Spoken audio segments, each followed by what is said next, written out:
This week we are talking about warehousing and 3 common mistakes that I see businesses make when they're going to move to a new distribution centre. Coming right up.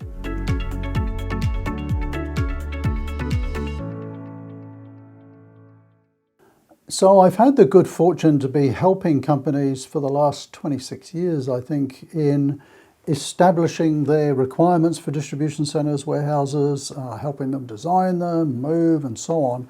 And I see 3 common mistakes when companies are going through this process. So I thought I'd share them with you this week so that you don't have to make these same mistakes. And these 3 are very common.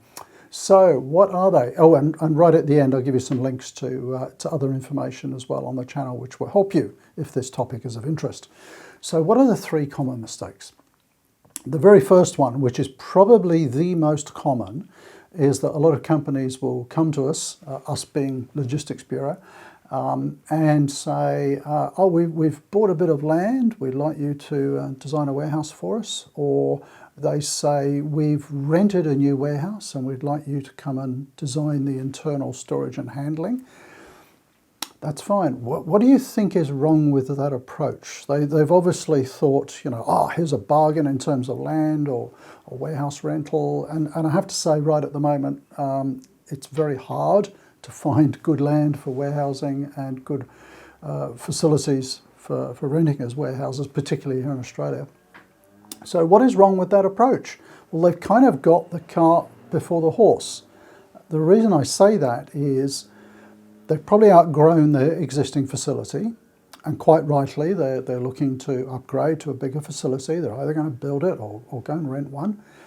But have they actually gone through the process of working out exactly how big it's going to be, not just in terms of footprint, but height, what the internal storage is going to look like, because that impacts the footprint. There's all manner of things to work through.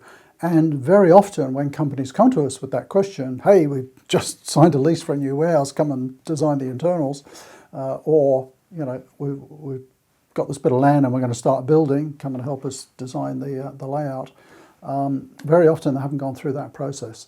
And I'm just having a flashback to a few years ago now, where a company actually asked us that and said, hey, can you come and help us design the internals for a new warehouse? We've got it all designed. We're going to start building soon. And we did the analysis for the storage and handling inside. And I had this really embarrassing meeting with the CEO of the company, because I said, this is a really great warehouse that you're designing here, and it's fantastic, and it's got all the mod cons.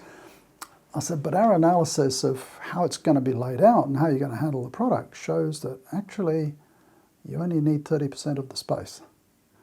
And he had this, oh, moment. Yep, they were building a warehouse basically more than twice the size they needed. I have to say the opposite is normally true.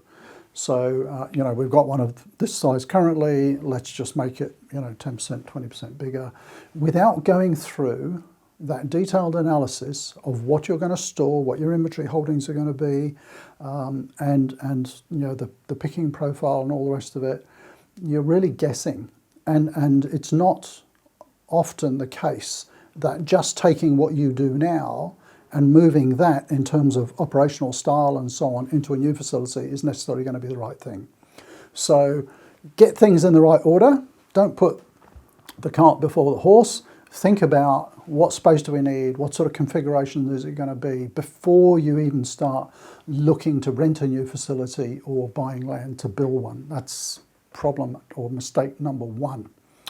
Number 2, this is not quite as common, and people generally don't get this quite as wrong, but it's still a fairly common mistake, and that is not really catering enough for growth. And I don't just mean in terms of space. So if you look at your own business, for example, if you looked back over the last 10 years, what has been the change in profile in your warehouse operations in terms of the amount of product stored, in terms of the temperature requirements? Do you have chill, ambient, frozen?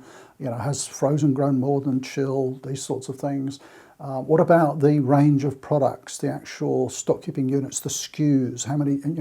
Have you gone from 10,000 SKUs to 20,000? Has your order picking profile changed, and so on? So you need to think in terms of future, just not, and this is quite common, the CEO will say, oh, well, let's just allow for 7% compound year-on-year growth. Yeah, but is that with the same SKU range and the same inventory turns? Or is it going to be an increase in SKU range or a decrease in SKU range? So you really need to sort of test that and make sure that that's fully understood. So that's mistake number 2. And then kind of linked with that, mistake number 3 is getting down to that future profile in detail. So it is not just a case of, we need 10% more storage space. How many SKUs are you actually going to have? Are you going to have pick locations and reserve storage locations? So all of that, let's say we've got 1,000 SKUs, and we're going to have 1,000 pick locations, and we're going to have 1,000 reserve locations, so we've got 2,000 storage locations. Depending on our inventory profile, we might need 2 or 3 locations per SKU. So now we've got 3,000 reserve locations and 1,000 pick locations. Just conceptually, see where this is going. Do we expect a greater SKU profile? So we've got 1,000 SKUs, now we're going to go to 2,000. It's not just about capacity, it's about pick slots. So how are we undertaking our picking? Are we doing it all, by hand at ground level, maybe from carton live storage or off pallets, that type of thing? Are we using some technology? Are we picking from higher levels? To go from 1,000 pick slots to 2,000 pick slots is a huge impact in a warehouse, and you need to design that in right at the beginning. So maybe we're going to be doing multi-level picking. Maybe we're going to have a pick wall or whatever. There's all sorts of ways around that. But if it isn't thought through at the design stage of the storage and handling solution, it's going to bite you in the backside down the track, unfortunately. So getting into that future profile is really important. At the moment we've got 1,000 SKUs, they're all palletized, they're picked in cartons, whatever. Is that going to be the case for the future? At the moment they're all ambient products. Is that going to be the case for the future? At the moment they're going out as, an average order is 2 or 3 cartons. Is that the case for the future? Or are we going to be doing layers and pallets and those sorts of things? Because that will dramatically change how that storage and handling solution is designed. So there we go. Look, 3 common mistakes. I bet you can think of some more. Do add them down in the comments below. What common mistakes have you seen with people moving to new warehouses or designing new warehouses, and maybe they really haven't gone through all the right steps in doing that? I'd love to see your comments down below. We will add a couple of video links up here in the outro video to more videos on this topic. There are loads of videos on this topic on the channel, so do have a look around.